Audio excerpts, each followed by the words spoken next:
Halo teman-teman, hari ini kita akan belajar tentang sistem koordinat. Sistem koordinat adalah cara untuk menentukan posisi suatu titik pada bidang atau ruang. Caranya dengan menggunakan bilangan sebagai petunjuk jarak terhadap garis acuan yang disebut sumbu ordinat. Dalam bidang dua dimensi, kita punya sumbu X mendatar dan sumbu Y tegak. Titik asalnya disebut origin, yaitu O 0,0. Contoh, titik A 3,2, berarti dari titik asal bergerak 3 satuan ke kanan dan 2 satuan ke atas. Kalau dalam ruang 3 dimensi, ada tambahan sumbu Z, titik asalnya O 0,0,0,0. Contoh, titik P, min 2,4, min 3, artinya 2 ke kiri, 4 ke depan, dan 3 ke bawah.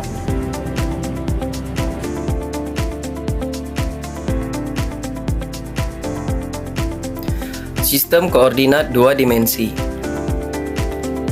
Sistem koordinat dua dimensi ialah sistem koordinat yang digunakan untuk menentukan letak suatu titik pada bidang datar. Sistem koordinat ini menggunakan dua buah sumbu saling tegak lurus, yaitu sumbu X horizontal dan sumbu Y vertikal.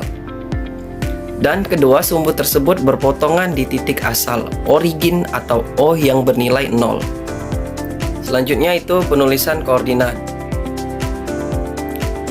Penulisan koordinat letak titik pada bidang ditulis dalam bentuk pasangan terurut X dan Y, yang mana itu X atau apsis yang terletak di jarak titik terhadap sumbu Y dengan tanda positif ke kanan dan negatif ke kiri, dan Y atau ordinat yang terletak di jarak titik terhadap sumbu X dengan tanda positif ke atas dan negatif ke bawah. Dalam koordinat dua dimensi terbagi menjadi 4 kuadran. Kuadran pertama, X bernilai positif dan Y bernilai positif. Untuk kuadran kedua, X bernilai negatif dan Y bernilai positif. Untuk kuadran ketiga, X bernilai negatif dan Y bernilai negatif. Dan untuk kuadran keempat, X bernilai positif dan Y bernilai negatif. Selanjutnya itu contoh.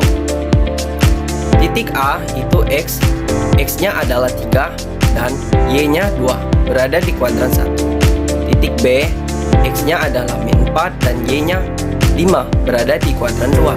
Titik C, X-nya min 2 dan Y-nya min 3, berada di kuadran 3. Dan titik D, untuk X-nya 4 dan Y-nya min 6, berada di kuadran 4.